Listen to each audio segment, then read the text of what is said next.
pusing ketika menghadapi dunia. Bapak Ibu rahmatullah Allah Subhanahu wa taala, ada 27 poin. Ini satu poin 2 menit ya, kira-kira 1 jam ke depan. Yang sudah saya siapkan sebagai sebuah cerita holistik atas cerita atau atas dogmatik apa itu dosa dan jalan keselamatan. Bapak Ibu rahmatullah Allah, yang pertama, sebagaimana kita ketahui, manusia dan jin tercipta untuk ibadah. Wa ma khalaqtul jinna wal insa illa liya'budun. Kemudian dalam penciptaan itu ternyata khusus untuk kita dan jin itu diberikan nafsu, dibekali nafsu. Kalau malaikat enggak. Allah berfirman, inna nafsa la'amaratun bisu. Sesungguhnya nafsu itu benar-benar menyuruh pada hal-hal yang jelek. Sehingga nafsu itu condongnya kepada kejelekan. Illa ma rahima rabbi, kecuali yang mendapat rahmat atau diberi rahmat oleh Allah Subhanahu wa taala. Inna rabbi ghafurur rahim, sesungguhnya Rabbku Maha Pengampun lagi Maha Penyayang. Sehingga PR kita adalah bagaimana menjadikan nafsu itu dirahmati. Nafsu makan, kalau tidak dapat rahmat ya pengennya makan yang haram. Nafsu minum, kalau tidak punya rahmat ya pengennya minum yang haram. Kalau dapat rahmat ya makan yang halal, minum yang halal.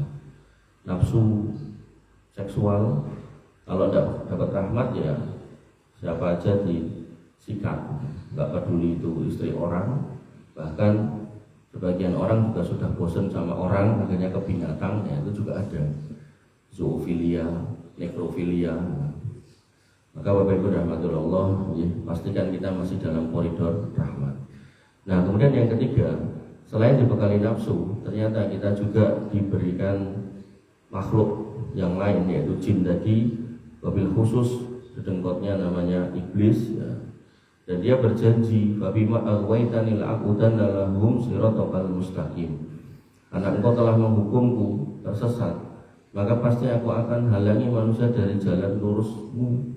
Tsumma la'atainahum min baini aydihim wa min khalfihim wa min aymanihim wa an aymanihim wa an sama'ilihim wa la tajidu aktsarahum syakirin.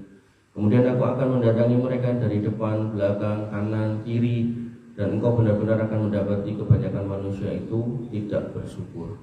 Terus orang yang tidak bersyukur niku banyak, lebih banyak daripada orang yang bersyukur. Dalam ayat yang lain dikatakan wa qalilum min ibadiyas syakur, dan sedikit hambaku yang bersyukur, maka jadilah yang sedikit. Nah kemudian yang keempat, sudah gitu maka setiap kita pun ditempeli, dikindilkan, diikutkan jin khusus namanya jin korin. Nabi SAW bersabda, "Ma minkum min ahadin illa wa qad wukila bihi qorinuhu minal jin." Tidak ada seorang pun di antara kalian melainkan telah ditetapkan baginya seorang korin dari kalangan jin. Kemudian sahabat bertanya, "Wa iyyaka ya Rasulullah, apakah jenengan nggih?" Qala, Nabi pun menjawab, "Wa iya ya aku yo, illa annallaha a'anani alaihi fa aslama." Ning jin korin sing barengi aku ki wis mlebu Islam. Wala ya'muruni illa bi khair, dan dia enggak nyuruh aku kecuali yang baik-baik. Makanya kita kalau dibandingkan dengan Nabi jauh.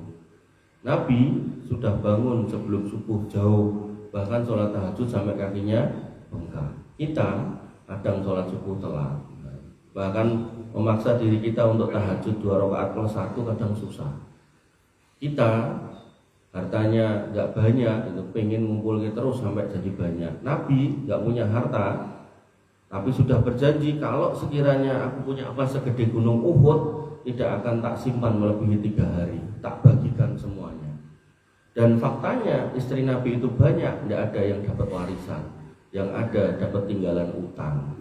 Nabi berhutang gandum kepada orang Yahudi, berjanji pengen dibayar, tapi orang Yahudi tidak mau, kalau nggak pakai jaminan dijaminkan baju besinya. Ya sahabat ketika tahu punya utang gitu ya sedih. Mereka kalau kemudian dimintai nggak akan ada yang menolak, pasti siap membantu. Tapi Nabi tipikalnya tidak suka minta bantuan selama masih bisa berusaha. Nek kita kadang masih punya yang dipunya, tapi nek ada yang mau ngasih ya tetap menerima, kan? Beda kelas pokoknya. Makanya Bapak Ibu rahmatullah Allah, ini poin yang keempat. Terus harusnya ibadah dikasih setan, terus ada jin porin, hawa nafsu. Yang kelima, akhirnya dengan sebab itu banyak di antara kita, kita semua ini ya termasuk yang ngomong, melakukan dosa. Kullu ibnu Adam khata'un, semua kita itu melakukan dosa. Poin yang keenam, wa khairul khata'ina tawwabun. Walaupun kita berdosa, maka Allah masih menyebut, kalaupun kamu pernah dosa, kamu masih lebih baik kalau masih mau tobat. Sehingga kata kuncinya tobat dulu. Bukan ditebus orang, kita sendiri yang menebus sendiri. Kemudian dalam Al-Baqarah 222, innallaha yuhibbu tawwabina wa yuhibbul mutatahhirin. Sesungguhnya Allah mencintai orang-orang yang bertobat dan mencintai orang-orang yang mensucikan dirinya. Poin yang ketujuh, Allah melarang kita untuk berputus asa. Ya ibadiyalladzina asrafu ala anfusihim la taqnatu mir rahmatillah. Wahai kalian manusia yang melampaui batas, yang banyak dosa, jangan pernah berputus asa dari rahmat Allah. Innallaha yaghfiru dzunuba jami'a. Allah mengampuni dosamu semuanya tanpa syarat, tanpa embel-embel apapun, tidak ada harus dicelup-celup di kolam renang, tidak ada. Kamu tinggal bertobat. Makanya nanti ada ormas niku yang membuka pertobatan kepada jamaahnya dengan surat pernyataan. Saya si fulan menyatakan bertobat dari berzina, menyesal dan seterusnya. Terakhirnya saya siap bersodakoh sekian, tanda tangan diserahkan amirnya. Itu juga tidak kayak gitu dalam Islam. Walaupun itu ormas Islam Pak, tidak kayak gitu. Makanya nanti niku begitu suratnya ditumpuk, akhirnya diwaca pengurusnya, lalu suratnya hilang atau diwaca wong sak RT. Jadi ngerti kabeh, tidak kayak gitu nggih Pak pertobatan dalam Islam. Makanya Bapak Ibu rahmatullah Allah, itu justru condong mirip kepada pertobatan agama lain. Tidak boleh juga kayak gitu. Nah, kemudian yang ke-8, poin yang ke-8, hanya orang-orang kafir saja yang menyerah pada rahmat Allah. Yusuf 87, wala tai'asu mir rauhillah innahu la yai'asu mir rauhillah illal qaumul kafirun. Jangan pernah kalian putus asa dari rahmat Allah. Sesungguhnya tidak ada yang putus asa dari rahmat Allah kecuali orang-orang yang ingkar atau orang-orang kafir. Poin yang ke-9, Allah memberikan rahmat kepada kita. Najat kita itu berdosa, banyak pelaku dosa, dan karena Allah menutup dosa kita, maka kita kalau pakai parfum masih kecium bau harumnya. Padahal dosa itu kalau misal diizinkan berbau nggak enak, mungkin diantara kita sudah tidak sanggup mencium, jangankan orang lain, diri sendiri aja mungkin tidak sanggup gitu. Maka Allah tutup itu, dan dalam rangka untuk mensucikan kita dari dosa, Allah memberikan banyak rahmat. Poin 9, salah satunya Allah minta kita beribadah. Kenapa? Hud 114 disebutkan innal hasanati yudhibnas sayyi'at. Dengan kamu berbuat yang baik, beramal yang baik, ibadah yang baik, maka itu bisa menghapus dosa. Sehingga puasa Asyura menghapus dosa 1 tahun yang lalu, puasa Arafah menghapus dosa 1 tahun yang lalu dan 1 tahun yang akan datang. Bahkan Nabi mengatakan as-shalawatul khamsu wal jum'atu ilal jum'ah. Sholat 5 waktu, satu sholat dengan sholat yang lain, Jumat ke Jumat, wa Ramadhanu ila Ramadan, Ramadan satu ke Ramadan berikutnya, mukaffiratul lima bainahunna, maka menjadi sebab diampuninya dosa. Sehingga ibadah itu tidak lagi jangan dijadikan sebuah kewajiban, tapi jadikan itu sebuah kebutuhan. Kalau cuma kewajiban akhirnya kita gue sholat gitu. Tapi kalau kebutuhan kita akan paham bahwasanya di situ ada ampunan yang sedang menanti. Nah, Bapak Ibu dirahmati oleh Allah Subhanahu wa taala, kok ndelala. Wis dosane kon ibadah males gitu kan. Padahal dengan sebab dia ibadah dosanya akan dikurangi, tapi Allah tetap mencintai orang ini untuk dosanya berkurang, maka akhirnya jalan lainnya rahmat Allah itu datang dengan cobaan. Makanya nanti pemahamannya adalah ketika kita jarang ibadah, jarang minta ampun, jarang istighfar, jarang bertobat, cobaan. Nah, ini sudah benar jalurnya. Allah menginginkan kebaikan buat kita melalui cobaan. Nabi SAW bersabda dalam hadis riwayat Bukhari Muslim, mayusibul muslima min nasobin wala wasobin. Tidaklah seorang muslim itu tertimpa keletihan, capek kerja, capek ngurus masjid atau capek apapun, pokoknya capek yang baik-baik ya. Capek mancing mungkin enggak kali ini. Wala wasobin, dan penyakit, wala hamin, gelisah, gajinya gak munda, bensinnya munda, gelisah akhirnya. SPP-nya anaknya munda gitu kan. Atau mungkin listriknya munda, atau listriknya belum dibayar malah wis mati, gelisah gitu kan. Wala haznin, dan kesedihan mikir napa mawon gitu kan. Elingan zaman dosa mbiyen sedih, elingan sok mben masa depan sedih gitu. Wala adan, dan tidaklah ada gangguan juga. Wala ghamin, dan kesusahan, hatta saukatu yusakuha, sampai duri yang nusuk ke kakinya atau nelusuk ke tangannya, illa kafarallahu biha min khotoyahu, kecuali menjadi sebab ampunan dosa. Sehingga Bapak Ibu rahmati oleh Allah Subhanahu wa taala, ketika kita jarang ibadah, malas istighfar, malas zikir, malas berbuat baik, malas sedekah, kok ndelalah banyak cobaan, nggih niku jane lho nggih. Niku jane sudah klop gitu. Karena Allah menginginkan kita agar dosa kita itu banyak berkurang. Tapi ini evaluasi buat diri sendiri. Jangan menghukumi orang lain. Nanti saya punya teman itu tanya sama saya, "Mas, aku ini tekok ya karo tanggoku." "Napa, Pak?" "Tanggoku tekok, lho si fulan kae anake loro, bojone loro, dhek dhewe ya loro. Terus baru kuwi kena kecelakaan ngene. Kira-kira ngopo ya, Pak?" "Oh, saiki tak tekoki. Kowe tahu dikeki roti karo dhek dereng nate. Kowe tahu ngerti karyawane jak piknik nggih dereng nate. Kowe tahu anakmu kuwi dikeki duit karo dhek kuwi ya urung tahu. Wong aku sak jeki urip dadi tanggane rong tahu didumi apa ngono rong tahu." Jadi dhek ngono kuwi mergo dhek pelit. Nah, itu tidak boleh kita menghakimi orang lain, tidak boleh. Karena yang namanya sedekah itu ada sedekah yang nampak dan sedekah yang tidak nampak. Mungkin secara dohir dia tidak terlihat sering sedekah, tapi bisa jadi diam-diam dia ke masjid naruh di kotak infak, bisa jadi. Nah, tapi kan saya juga tidak tahu gitu kan. Tapi kita tidak boleh seudon ngoten lho. Nah, bisa jadi dia juga punya yayasan yatim piatu yang dia urusi, sehingga dia tidak bisa sedekah ke tetangganya karena merasa tangannya sudah cukup, dia fokus ke yatim piatu itu, ya bisa jadi gitu kan. Makanya Bapak Ibu rahmati Allah Subhanahu wa taala, poin yang ke-11, karena itu maka ketika kita tertimpa musibah tidak boleh menyalahkan siapapun. As-surah 30, wa ma asabakum min musibatin fa bima kasabat aydikum wa ya'fu an katsir. Musibah apapun yang menimpa kalian itu disebabkan oleh perbuatan tangan kalian sendiri. Poin yang ke-12, semua itu diinginkan karena Allah ingin memberikan rahmat kita agar kalau kita mati tidak perlu bawa dosa. Allah melalui nabinya menyampaikan dalam sabdanya, hadis riwayat At-Tirmidzi yang sanadnya sahih menurut Syekh Albani, ma yazalul bala'u bil mu'min wal mu'minah fi nafsihi wa waladihi wa malihi hatta yalqallaha wa ma alaihi khati'atun. Musibah apapun yang akan menimpa seorang mukmin maka akan terus menimpa dirinya, anaknya, hartanya, sampai Allah izinkan dia menghadap Allah tanpa membawa dosa. Sehingga niki kalau diambil kaidah, ketika kita berbuat dosa maka kita wajib bertobat. Nek enggak mau tobat kita wajib ibadah. Nek enggak mau ibadah atau malas-malesan, maka kemungkinan ketiga kita akan dapat cobaan. Yo sakit, yo nopo mawon yang marai mumet, marai kesel, marai anyel, pokoknya macam-macam.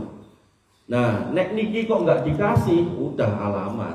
Masuk yang keempat, dosanya dibawa ke akhirat, tanggung jawab di neraka dicuci. Nanti ada.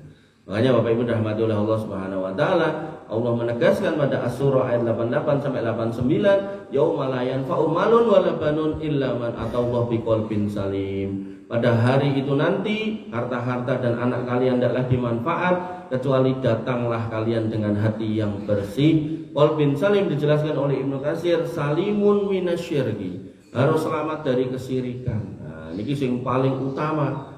Makanya kalau kaitannya dengan tauhid, maka seorang muslim harus hidup di atas tauhid. Soalnya nanti kalau ini dibawa mati, tidak ada ampunan, repot gitu kan.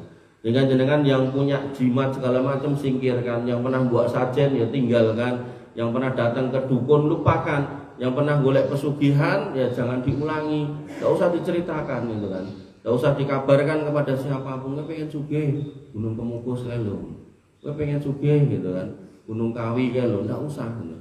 Gue pengen sugih ritualnya ini menurut Mbah Kai Mbah Tui tidak bisa, tidak boleh.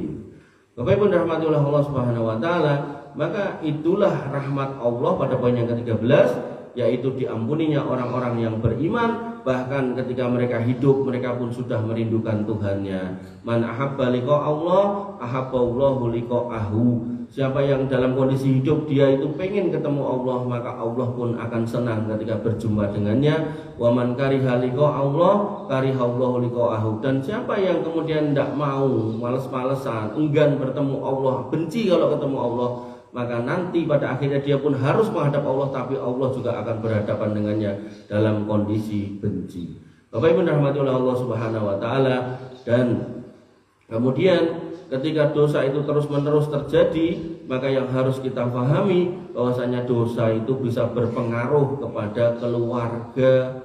Disebutkan di dalam perkataan Ibnu Qayyim Al-Jauziyah, wa ma asabal abda min musibatin fi nafsihi aw waladihi aw malihi fasababuha ad-dunub.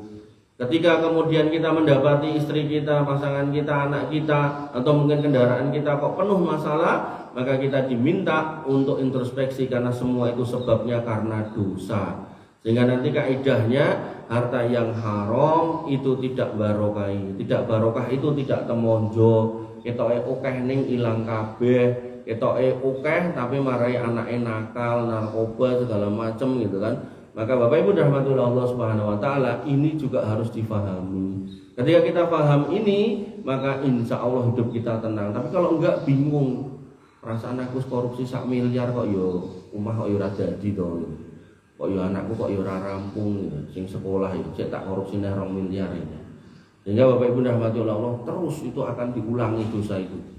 Dan dosa bahkan ketika terjadi dalam level komunal, maka akan merusak atau menyebabkan atau mendatangkan bencana untuk masyarakat. Allah Subhanahu Wa Taala berfirman, wattaqu fitnatan la tusibanna alladziina dzalamu minkum khassah. Maka takutlah kalian terhadap bencana yang tidak hanya akan menimpa orang zalim saja, tapi juga kita semua. Makanya di kampung ini tidak boleh ada kesyirikan. Kalau sampai ada dan kita biarkan, takutnya kalau adab Allah datang menimpa kita. Allah tetapkan, oh gandeng perapatane disajeni, sesuk kok perapatan kuwi tak gawe ambles 1 km persegi lah, katutlah orang-orang sampai sana-sana yang enggak tahu apa-apa. Makanya Bapak Ibu rahmatullah Allah menyebutkan itu di dalam Al-Mulk, aamintum man fis samai ayyahshifa bikumul ardo fa idza hiya tamur. Apakah kamu merasakan hidup tenang dari Allah yang mengawasi kalian dari atas aras, kalau Allah mampu menenggelamkan kalian ke bumi? Makanya Bapak Ibu rahmatullah Allah, fenomena bumi ambles, tanah longsor dan seterusnya itu mudah buat Allah untuk mengembalikan, mendatangkan dimanapun itu Allah inginkan. Sehingga jangan mengundang murka Allah dengan dosa. Yang ke-16, bahkan kalau level negara itu bisa membinasakan level negara.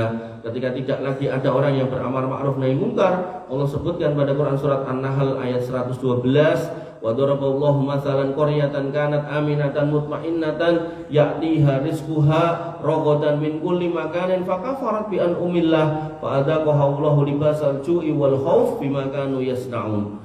Maka Allah telah membuat suatu perumpamaan tentang suatu negeri yang dulunya aman, tentram, rezekinya banyak, melimpah ruah dari semua penjuru, lalu penduduknya mulai ingkar kepada nikmat Allah, tidak mau mengakui keberadaan Allah dan tidak mau beribadah, tidak mau bertauhid dengan benar. Maka Allah merasakan kepada mereka pakaian kelaparan, ketakutan, semua itu disebabkan karena kelakuan mereka sendiri. Itu level negara.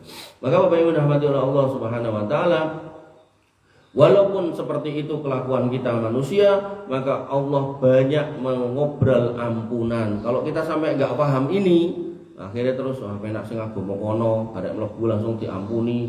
Dadi bar diampuni kuwi bar dibaptis ki meh ngopo wae ya entuk. Ah, itu salah nih. Fenomenanya tidak seperti itu, dogmatik yang benarnya. Maka Allah menyebutkan di dalam hadis qudsi diriwayatkan oleh Imam At-Tirmidzi yang dinilai hasan oleh Imam Al-Albani. Beliau Allah Subhanahu Wa Taala berfirman, ya ibna Adam, innaka ta'autani wa rajautani ghafartu laka ala makana minka wala ubali.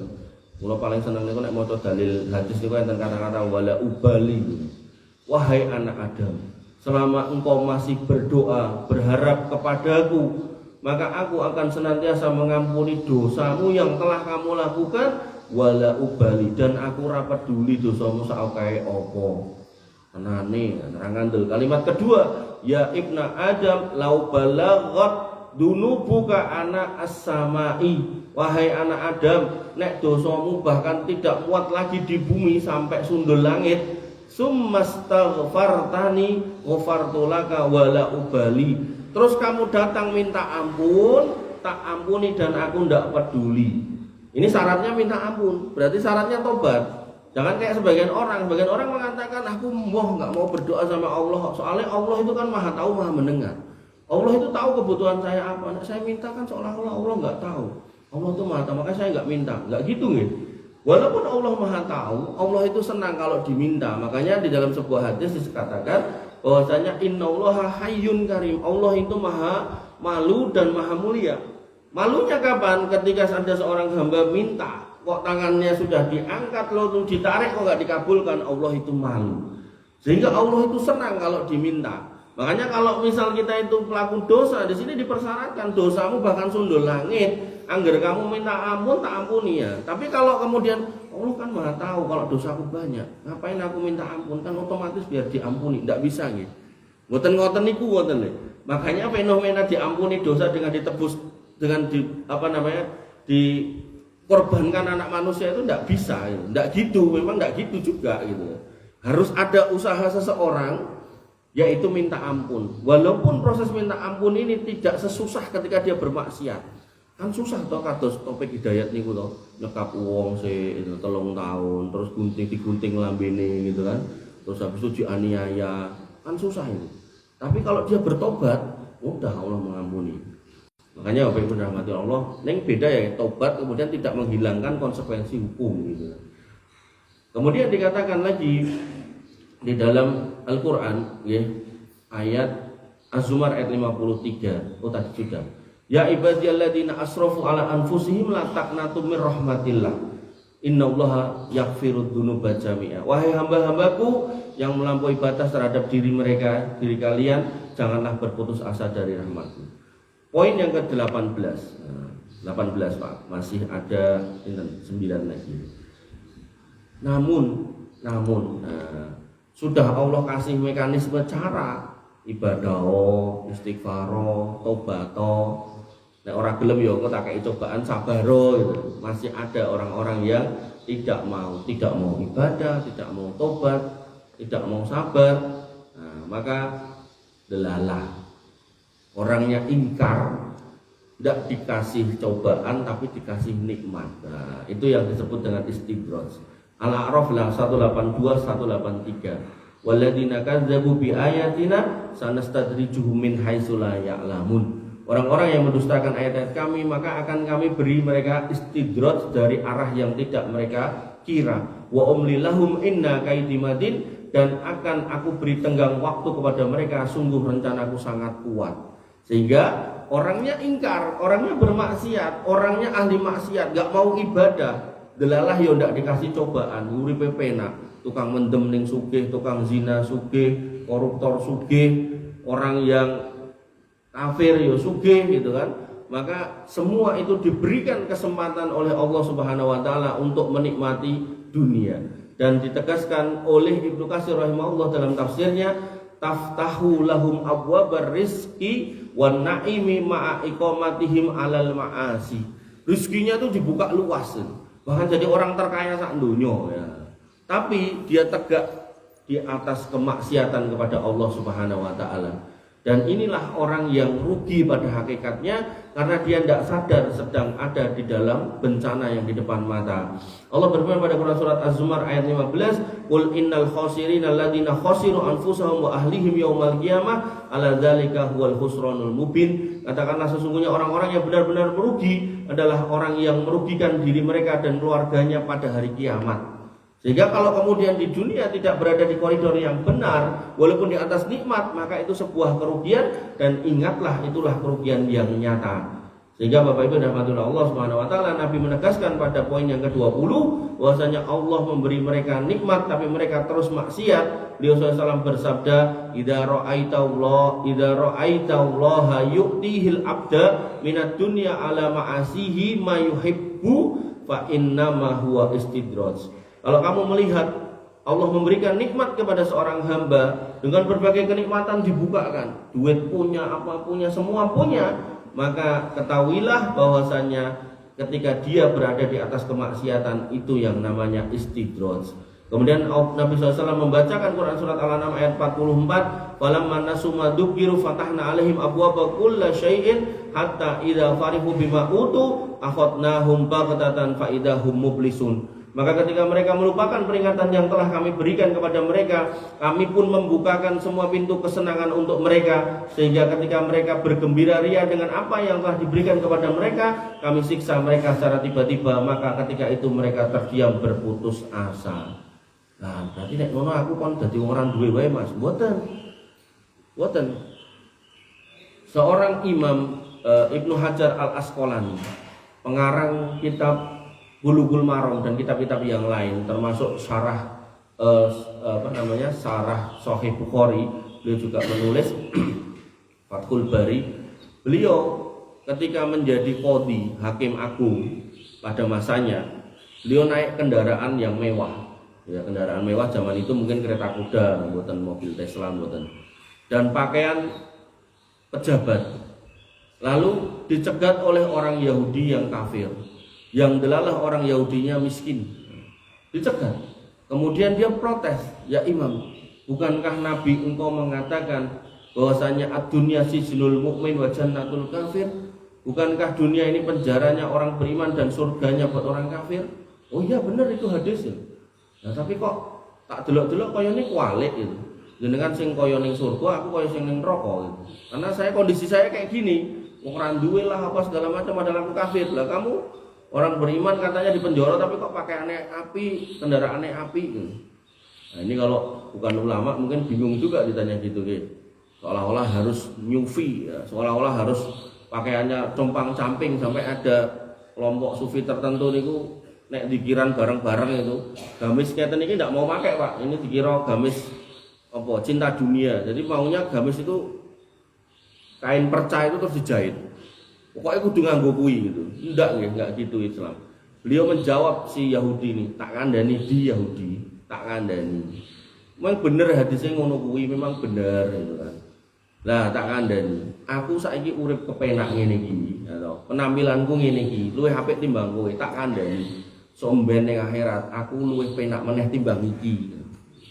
Lah, kowe kok kaya ngono modelanmu, tak kandhani. Ketoke kowe rekoso to ning donya ya kaya ngono kuwi, tak kandhani. Sok mben kowe ning akhirat tambah rekoso meneh.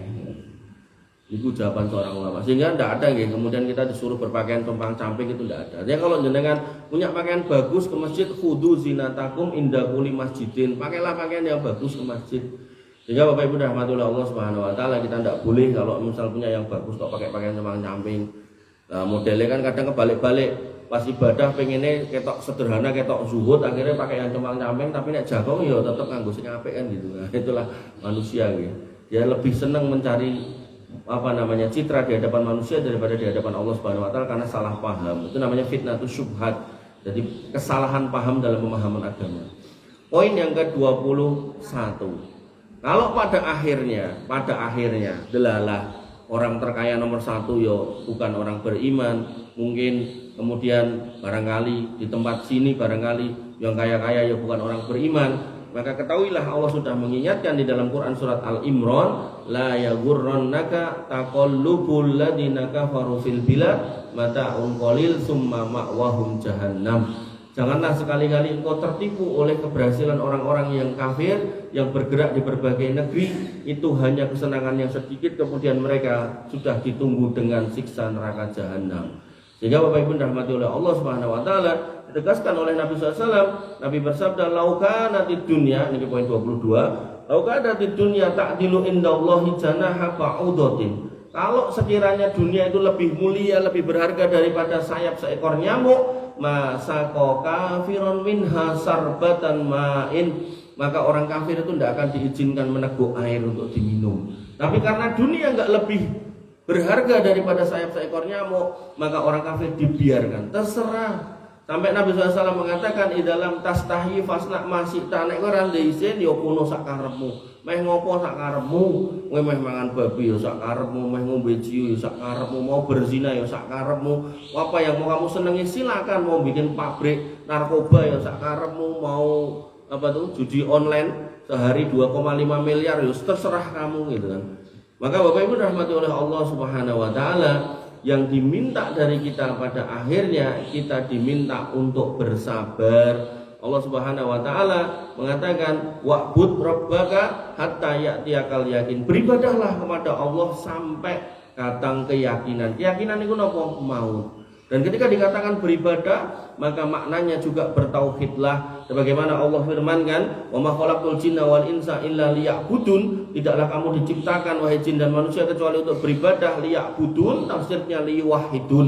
Sehingga ketika kita beribadah ya kita harus bertauhid, tidak boleh berbuat kesyirikan. Kemudian pada ayat yang lain Maryam 65, "Fa'budhu wastabir li ibadih." Maka sembahlah dia saja, jangan mengo kepada sesembahan yang lain, dan bersabarlah dalam beribadah menyembahnya. Bapak Ibu dirahmati oleh Allah Subhanahu wa taala. Lalu ketika kita sudah bersabar seperti itu, kita diminta untuk istiqomah di atas tauhid. Karena tauhid inilah yang akan menjaga kita di dunia ini agar hidup tenang, nyaman, dan bahkan aman. Allah berfirman pada Quran surat Al-An'am ayat 82, "Alladzina amanu wa lam yalbisu imanahum bidzulmin ulaika lahumul amnu wa hum muhtadun."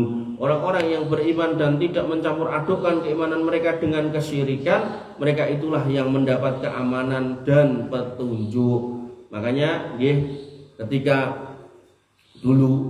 Jepang datang itu kan minta supaya pesantren-pesantren itu kan sujud ke arah matahari kalau pagi gitu.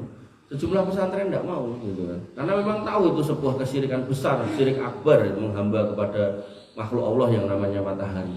Maka enggak lama dari situ merdeka. Sehingga Bapak Ibu dirahmati Allah, ketika kita ingin mensyukuri kemerdekaan negeri ini, ya maka pastikan kita menjadi hamba Allah yang bertauhid. Sehingga ketika kita itu ibadah, bertauhid, menjaga akidah kita jangan sampai keliru, jangan sampai menyimpang, hakikatnya kita sedang merawat Indonesia agar baik-baik saja. Tapi kalau kita kok menjadi ahli maksiat, kok ikut-ikutan, kok aneh-aneh gitu, maka hakikatnya kita sedang merongrong kemerdekaan itu sendiri, sehingga Allah nanti mungkin mudah sekali untuk mencabut kemerdekaan itu. Makanya di sini kan dikaitkan antara ketauhidan dengan keamanan suatu negeri. Ulaika lahumul amnu. Mereka itulah yang mendapat keamanan. Makanya kalau jenengan merasa nyaman hidup di Indonesia, pastikan jenengan di atas keimanan yang benar ini. Jangan sampai berpindah ke lain keyakinan. Bapak Ibu dirahmati Allah Subhanahu wa taala, niku di dunia mendapatkan keamanan dan mendapatkan petunjuk. Di akhirat Nabi SAW mengatakan, "Man mata wa huwa ya'lamu annahu la ilaha illallah dakhalal jannah." Siapa yang mati dan ketika mati dia faham benar bahwasanya tidak ada yang boleh disembah selain Allah, dan dia mengamalkan itu tentunya, maka dia wajib masuk surga. Dan surga itu hanya untuk orang-orang yang bertauhid. Nabi SAW bersabda, "Man kana akhiru kalamihi la ilaha illallah dakhalal jannah." Siapa yang menutup hidupnya dengan kalimat la ilaha illallah, maka dia akan masuk surga. Dan ini bukan perkara mudah gitu. Kalau misal hari ini kita dalam kondisi sehat gini ngomong la ilaha illallah bisa, nanti nek sakaratul maut itu belum tentu perkara mudah. Saya hari Selasa niku ngajar ibu-ibu pakai kitab namanya At-Tazkirah karya Imam Al-Qurtubi. Di situ ada kisah seorang ulama yang mendatangi temannya yang sakaratul maut. Nah, orang sakaratul maut itu ada dua, Pak. Masih bisa diajak ngobrol sama yang sudah tidak bisa. Kalau yang masih bisa diajak ngobrol, maka mentalkinnya niku boten langsung la ilaha illallah boten. Tapi kita pakai dialog, kita sampaikan go la ilaha illallah. Ayo Mas la ilaha illallah. Ayo Pak la ilaha illallah. Go diterokke la ilaha. Ada obrolan, ada bentuk dialog. Dan itu terjadi ketika Abu Thalib paman Nabi SAW sakaratul maut. Nabi datang dan mengatakan, "Ya amikul la ilaha illallah." Wahai pamanku, ucapkan la ilaha illallah. Ketika si calon mayit ini sudah mengucapkan la ilaha illallah, jenengan harus diam dulu sampai jenengan mendengar dia mengucapkan yang lain. Begitu dia sudah mengucapkan selain la ilaha illallah baru diulangi. Jangan terus-terusan la ilaha illallah, la ilaha. Akhirnya keplepokan niku mengke. Begitu keplepokan akhirnya sing dieling-eling boten kalimat tahlil niku. Sebagian kawan mayit niku kelingan sertifikate jikono sertifikat tuh kayak. Dijikoke begitu ditaruh dikerekep malah mati itu. Ada orang cerita kayak gitu sama saya. Si fulan aku ndek temen si fulan niku lho Mas. Terus ditalkin ini gitu. Begitu RN sidik malah njaluk sertifikat, dikeke dikerekep malah mati. Nah, dalam kisah di kitab At-Tadhkirah itu seorang ulama datang ke temannya yang mau meninggal. Dia mengatakan, "Bro, cara nek basa tanom ya. Bro, yuk la ilaha illallah." Gak iso. Lah kok ngono? Gak iso. Ilatku kecantol ilat timbangan ilat ini. Ilatku kecantol ilat timbangan. Kok iso ngono kan? Aku jane ora tau nyurangi timbangan, tapi ternyata timbanganku selama ini geseh ora tahu tak kalibrasi. Nek basa tekniknya kalibrasi. Gak pernah tak maintenance gitu. Terus singkat cerita matilah temannya ini gitu. Nah, pulang dia kebetulan pedagang juga. Dia punya timbangan itu dikeplek ya Pak, dirusak, dihancurkan. Terus pokoknya semua timbangan dihancurkan. Ditanya sama istrinya, "Loh, apa kok mbok hancurke Mas ini?" Kata dia, "Koncoku kae ngucap la ilaha illallah gak iso." Ini cerita muslim sesama muslim nggih, mboten terus niku sing kafir mboten ya. Nek wong kafir nggih pongelan mungkin nggih, tapi ini muslim sama muslim. Koncoku ora iso ngucap ngono, ngucap timbangan. Nah, terus jenengan kok dodolan piye? Pokoke engko tak omongke, mulai hari ini siapapun yang mau transaksi sama saya, mau beli dagangan saya, wajib bawa timbangan sendiri. Dia nggak ada niat untuk mencurangi orang, tapi kesalahannya karena tidak pernah mengkalibrasi timbangannya, akhirnya timbangannya geser dibuat jualan bertahun-tahun. Coba gimana halnya dengan kita yang kalau beli soto ngambil 5 bilang 3. Ayo. Makanya di dunia ini kok kadang hal-hal sepele, mau tempe, mau duit 10.000 nemu ning dalan, jangan sampai itu nanti mempersulit kita dalam mengucap la ilaha illallah. Sampai enten niku orang niku WA saya dan WA niku kok dinteni ngono. Saya itu nemu duit 10.000. Saya harus gimana kan yo? Soalnya di jalan saya ambil. Koyo konteni gitu, baru saya jawab alhamdulillah matur nuwun sudah dijawab. Saya sudah tenang sekarang gitu. Yang buatan kalau tekok ilang jangan aku pun mati kalau tidak tenang bareng. Nah, Bapak Ibu rahmatullah Allah Subhanahu wa taala. Kembali ke sini nggih 26. Ketika dikatakan man kana akhiru kalamihi la ilaha illallah dakhalal jannah. Siapa yang mampu mengucap itu dan itu bukan perkara mudah walaupun sekarang kita mudah mengucapkannya, maka dia pasti masuk surga. Sehingga nanti di dalam Al-Qur'an dikatakan fa'lam annahu la ilaha illallah. Ilmuilah. Kita diminta untuk mencari tahu apa itu la ilaha illallah. Di situ ada dua rukun. Rukun yang pertama adalah al-isbat, kemudian rukun yang kedua an-nafyu. La ilaha itu an-nafyu. Kita tolak semua sembahan selain Allah. Kita aja, ada orang lain nyembah itu ya terserah lakum dinukum waliyadin. Cuman kita jenengan yang sudah menyatakan Islam asyhadu alla ilaha illallah, maka tidak boleh melirik yang lain untuk disembah. Wong Islam kok melipir-melipir bawa sajen. Loh, ngomongnya kok nyembah Allah kok dadak bawa sajen. Nah iki soalnya ini nek mboten dicekek perapatan, mungkin dora selamat kecelakaan ten mriki kose. Innallaha wassalam kata Nabi. Allah itu assalam yang memberikan keselamatan. Nek ngene iki lho, terus sapa iki sing ngekek keselamatan? Lho kan tiap perapatan enek sing nunggoni. Lah ya sapa? Lah mboten ngertos. Itu yang Allah katakan, innahu asmaun samaitumuha antum wa abaukum. Itu cuma nama-nama yang mau bikin-bikin. Kalau kamu sendiri enggak pernah ketemu sama sing kok anggap nunggoni perapatan itu tadi. Makanya Bapak Ibu rahmatullah Allah Subhanahu wa taala, sawah juga gitu. Sawah itu hujannya yang kasih Allah, padinya yang numbuhkan Allah, kemudian muncul bulirnya ya Allah yang bikin gitu kan. Dadak digawein sajen. Ketika ditanya ini buat siapa? Katanya Dewi Sri. Nah Dewi Sri ki sapa? Lah mbuh gitu kan. Mempero malah jenengan paringke Ibu kula Sri Mulyani niku genah wonge enek gitu. Maka Bapak Ibu rahmatullah Allah Subhanahu wa taala 26. Kemudian terakhir, nggih, kenapa wajib berbuat atau bertauhid untuk masuk surga?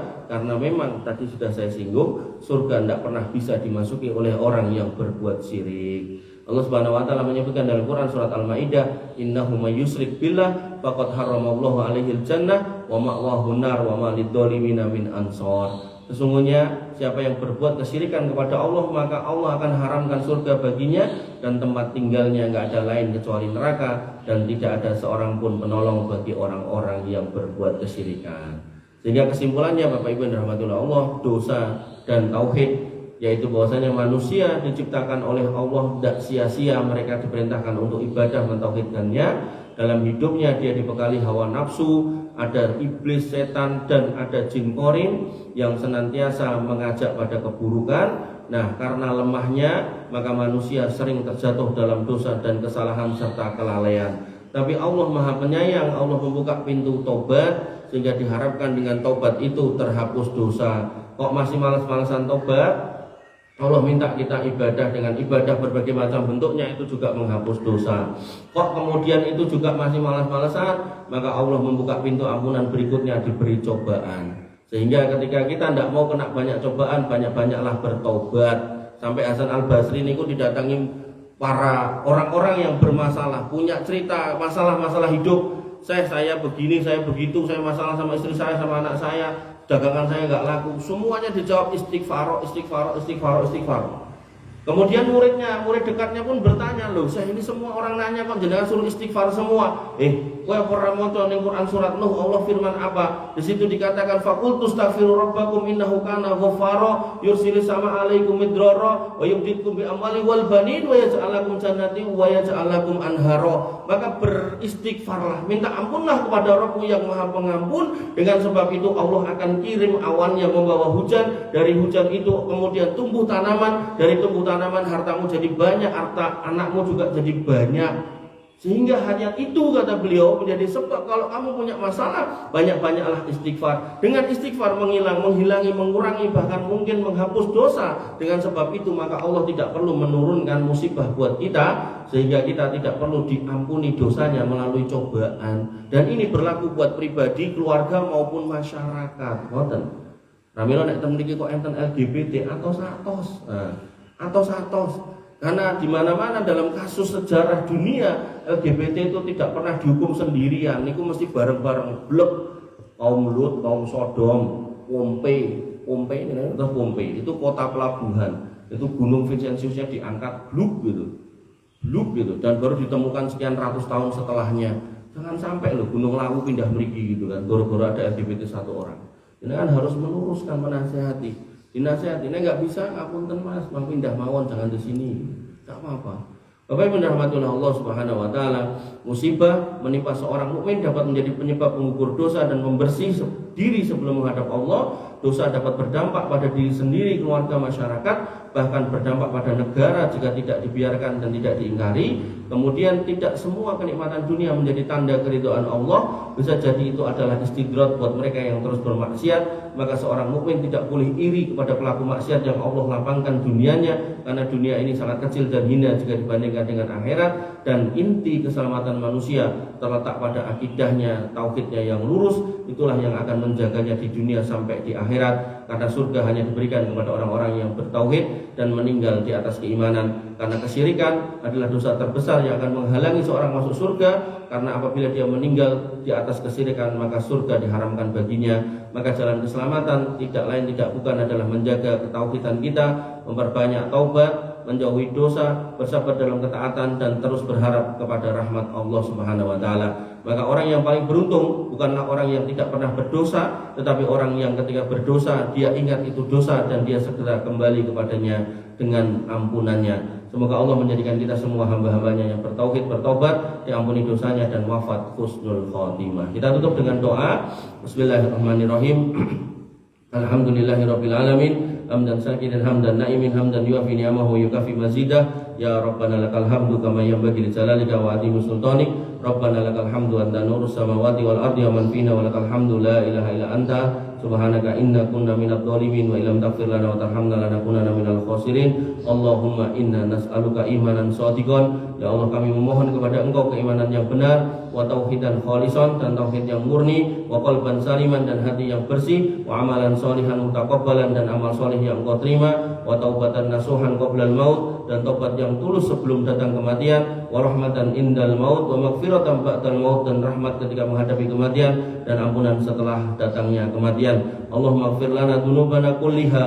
Ya Allah, ampunilah dosa-dosa kami semuanya, dikkoha wa jillaha, yang kecil maupun yang besar, awwalaha wa akhiraha, yang dahulu pernah kami lakukan maupun yang akan datang kami kerjakan, ala niyataha wa sirroha, baik yang kami kerjakan terang-terangan maupun yang tersembunyi, wa tahhir qulubana minasyirki, dan bersihkanlah hati kami dari kesyirikan, wan nifaq war riya wal kibr wal hasad, dan dari kemunafikan, dan dari riak, dan dari kesombongan, dan dari bentuk-bentuk kedengkian, wasairil afat, dan dari semua penyakit hati yang merusak jiwa. Allahumma a'inna ala dzikrika wa syukrika wa husni ibadatik. Ya Allah, bantulah kami agar senantiasa mudah untuk mengingat Engkau, mudah untuk senantiasa bersyukur kepada Engkau, dan mudah untuk senantiasa menyempurnakan ibadah kepada Engkau sebaik-baiknya. Wa tsabbitna ala tauhid wa sunnah, dan teguhkanlah kami di atas tauhid dan di atas sunnah. Wa a'idna min mudillatil fitan, dan lindungilah kami dari fitnah-fitnah yang menyesatkan. Wa min hamazati syayatin, dan lindungilah kami dari gangguan setan-setan. Wa wasawisil qarin, dan bisikan jin qarin yang senantiasa menggoda untuk melakukan keburukan. Allahumma ja'al khaira a'malina khawatimaha. Ya Allah, jadikanlah sebaik-baik amal kami adalah penutupnya. Wa khaira ayyamina yauma nalqaka, dan jadikanlah hari terbaik dalam hidup kami adalah ketika kami berjumpa dengan Engkau. Wahtim lana bi tauhidi was sunnah, wafatkanlah kami di atas istiqomah di atas tauhid dan sunnah. Waj'al akhir kalamina minad dunya la ilaha illallah Muhammad Rasulullah, yaitu ucapan terakhir yang kami ucapkan ketika kami harus pergi dari dunia ini adalah la ilaha illallah Muhammad Rasulullah. Wa adkhilnal jannata bi rahmatik, dan masukkanlah kami ke surga dengan rahmat dan izin Engkau, ya arhamar rahimin, wahai zat yang maha penyayang di antara semua penyayang. Amin amin ya rabbal alamin. Bapak Ibu yang dirahmati Allah Subhanahu wa taala, wabillahi makatan yang bisa saya sampaikan yaitu